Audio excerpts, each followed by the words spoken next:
Welcome back to the Anfield Exchange, and tomorrow night Liverpool take on Real Madrid in the Champions League, and this game feels like it's a massive game for Liverpool. We need to continue the momentum that we picked up against Aston Villa because, listen, the form that Liverpool have been on for the last 5-6 weeks now, probably even more than that. The form that Liverpool have been on, it's just not been good enough in terms of results, in terms of performances. I mean, arguably you can even go back to all season really, because the performances haven't really been there. I think the game against Aston Villa at the weekend was probably our strongest performance this season. I think there was a few elements to that where you had players that were out of form that obviously played very well against Aston Villa, and we need to continue that in McAllister, Mo Salah, Conor Bradley I thought had his best game of the season as well. But I think Arne Slot made a little tactical change as well in that game that normally what we've seen this season, Kirkes has been the sort of third centre-back, whereas Conor Bradley or Frimpong, whoever's been playing, have been bombing forward. And I think what that's done for us, it's crowded Mo Salah and limited what he's been able to do. I think what we did this at the weekend against Aston Villa was we saw Andy Robertson. He was popping up in the striker position on the left wing. We allowed Robertson to be the one that goes forward, and Conor Bradley sat a little bit more. And I think what that does is it isolates Mo Salah against Luca Digne in this situation, and that just brings out the best in Mo Salah when he's one-on-one with a player. I think that's where Mo Salah's at his peak. So, look, I think we'll be looking to implement that again, and it's definitely one of the little tweaks that enabled us to perform the way that we did. But I do think the player performance was obviously a big element of that as well. But Real Madrid's going to be a much tougher ask, I think.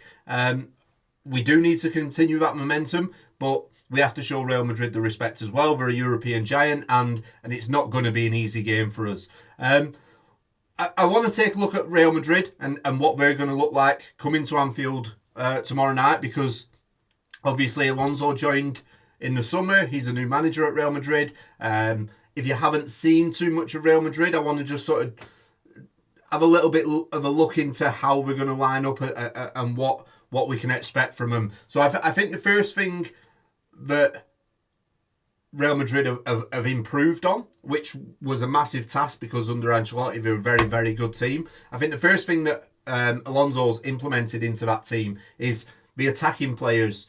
They're tracking back a lot more and they're defending more as a unit.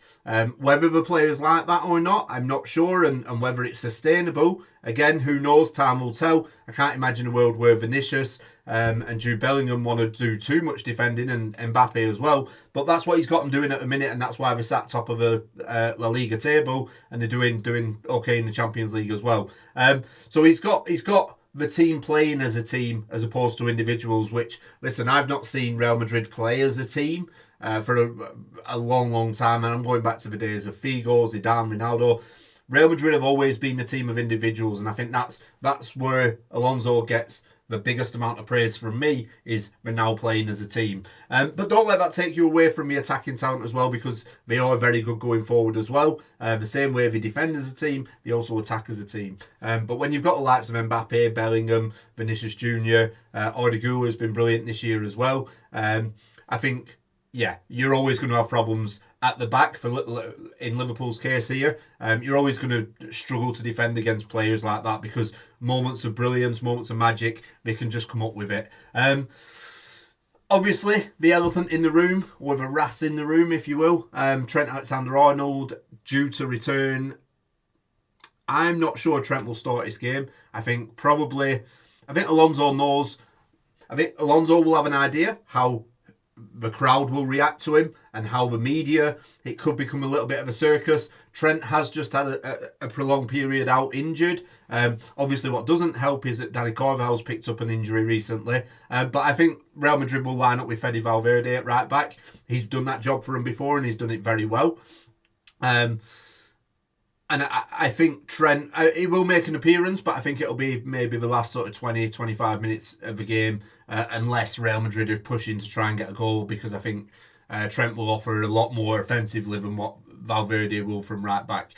So, listen, I'm not really... The most important thing for Liverpool is a win. That goes without saying. But we've been waiting for this game. We've been waiting for Trent to come back. And I hope he gets... I saw on Amazon Prime, we're doing a documentary with him. I saw some snippets on Twitter, and the interviewer said to him, do you think you'll get the reception you deserve? A good one. Listen, I'm not here to tell people how to respond and how to react to seeing Trent Alexander Arnold, but believe me, I hope he gets the shit booed out of him. I hope the fans go at him, which I think they will as well. There was a lot of opinions last year when he was leaving that we'd never boo a player wearing a red shirt who's putting a red shirt on. Well, he's no longer wearing that red shirt, so I actually think he's going to get quite a hostile reception. But time will tell. You never know. He has done a lot for us, but equally the way he went about leaving and manufacturing the move to Real Madrid, I think he's going to get pelters, to be honest. But the form under Alonso, Real Madrid are looking very, very good. They're strong in La Liga. They beat Barcelona in the El Clasico a couple of weeks back. I don't think they've been beaten in the league. I'll have to double check that, but they're going strong in the league. And yeah, Alonso looks like he's got them playing a style of football that it's probably new to a lot of these players, but these guys have took it on board, and yeah, the results are showing for themselves. In terms of Liverpool, and let's talk about Liverpool now. How can we hurt Real Madrid? Because there's no doubt about it, Liverpool have got some quality players. I do think there's an element where you need the continuity, where I think he probably needs to play the team that played against Aston Villa at the weekend, because that's been our best performance of the season. But in terms of where you can hurt Real Madrid, I actually think what we did at the weekend, what we've not really seen this season, was a high press where Dominic Szoboszlai triggers a press, playing in that number 10 position. You saw Gakpo, Salah, McAllister, Gravenberch, alternatively, and even the fullbacks as well. We triggered a high press and we aim to win that ball back high up. I think if you put the defence of Dean Huijsen and Carreras, and whether it be Trent or Valverde, I think if you put that defence under pressure, you can get the ball back, you can win it back high up, and you can earn some chances. So I think we need to go for that again. We need to implement the high press, and we need to work it to perfection as well. Because listen, if Real Madrid are able to play through that press, then it leaves us. I think what Arne Slot likes to do is he likes to play with 5 at the back and 5 attacking in a way. So against Aston Villa, Conor Bradley, Van Dijk, Canate, McAllister, Gravenberch with a 5 at the back, and then Robbo joined the attackers to obviously to try and help out and get that press manufactured. So listen, I think it's going to be tough to break Real Madrid down either way, and I think that's where we can have a lot of joy. But what I will say is the left back as well of Real Madrid, Carreras, he likes to attack. Now, it's interesting how he's going to play this one. I do think Conor Bradley's going to start. Will he ask Conor Bradley to stay back? If he does, because what we've seen from Arne Slot in the past is he asks, and we saw it against Chelsea as well, which didn't really work to our desired effects, but he asked Mo Salah to stay high up the pitch to try and tempt the left back into staying. If Carreras gets forward, we could find a situation where Conor Bradley is being doubled up with Carreras and Vinicius Jr. At that point, then your McAllister, your Gravenberch, your Szoboszlai, they'll have to come back and help Conor Bradley out. But I think if we can keep Salah high up the pitch as well, I think that's where he can do most damage. Drag Dean Huijsen out from a centre-back position with the athleticism of Dominic Szoboszlai. He can come up and join the attack, and then Salah's got options. And yeah, I do think that we can get some joy down that side if Mo Salah performs like Mo Salah can do, like he did against Aston Villa, and not how he's been doing for most of the season, really. But I think it is important that he needs to get isolated in that position like he did against Villa. He needs to get isolated, and he needs to have the space to either find a moment of magic or take his man on, or yeah, do you know what I mean? So we can have some joy down that side, but it all depends what Mo Salah turns up. In terms of obviously midfield, I think this is another key battle where the game could be won and lost. Real Madrid, I would expect they'll line up with Jude Bellingham, Tchouaméni and Camavinga. I would expect that will be the starting 3 midfield. And listen, they all work hard. Liverpool need to work harder. And I think with Szoboszlai, with Gravenberch, it's going to be an interesting battle. But we need to try and take control of that midfield if that is the midfield that starts. In terms of injuries, Real Madrid have got a couple. We've touched on Danny Carvajal, he's out. Rudiger as well. David Alaba seems to be picking up some knocks, some long-term injuries, and they're struggling to get the back four into place. But listen, they've bought well with some of. I say bought. They've brought players into the club who are slightly younger than what we've done recently in recent years. So there'll be a lot more energy in the defence.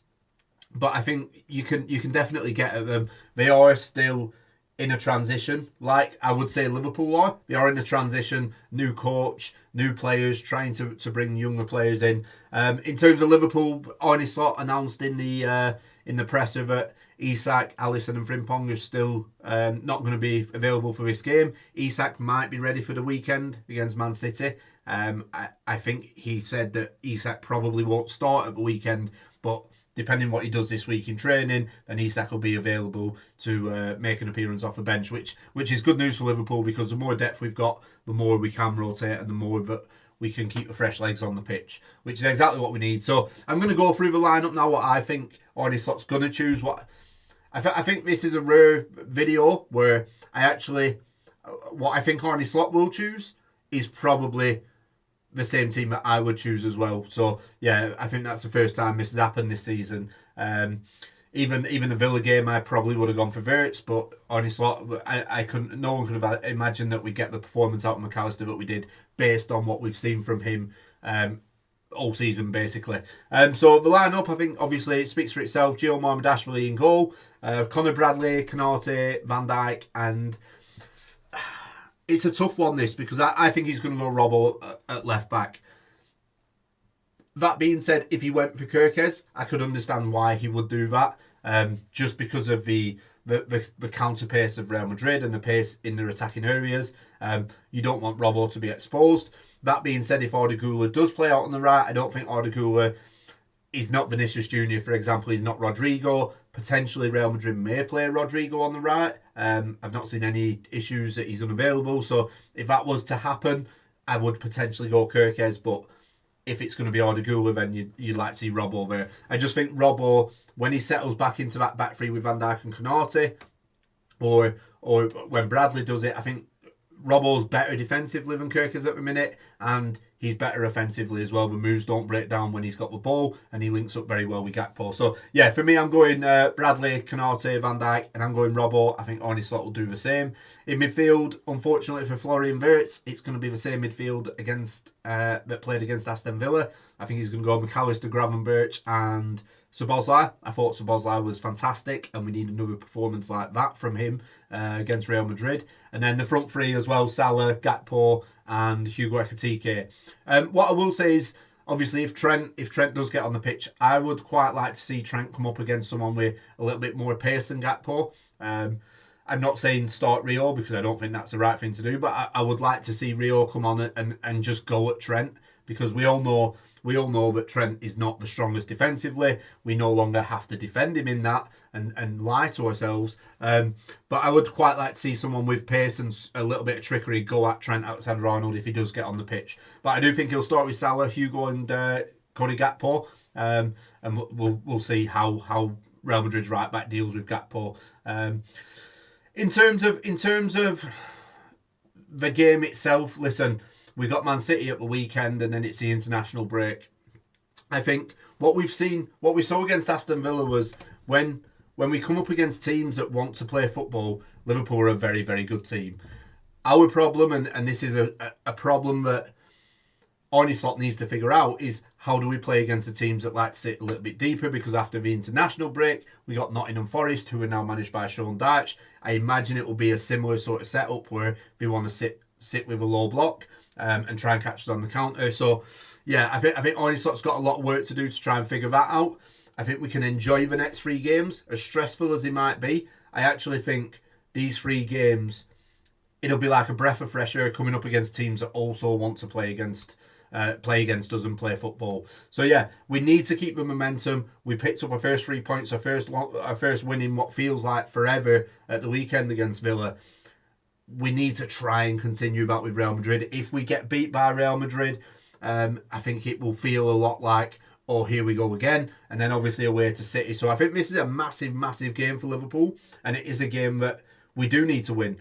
Irrespective of it probably not having too much of an impact on the Champions League league table at the minute, I do think it's important that we win this game to continue the momentum. We want to, whether we have turned a corner or not, we want to appear like we've turned a corner and that Liverpool are back and we're now coming for whoever's ahead of us. In terms of a score prediction, listen, this is a tough one because on one hand, I can see there's going to be goals in it, but on the other hand, for some reason, something's telling me Liverpool are going to win this game 2-0. Now, whether that's the case, not sure, but I'm going to go for a 2-0 win for Liverpool, and I'm going to go Mo Salah getting on the score sheet. Get in the comments, let me know who you think will score, what the score prediction will be, and I will see you on the next one.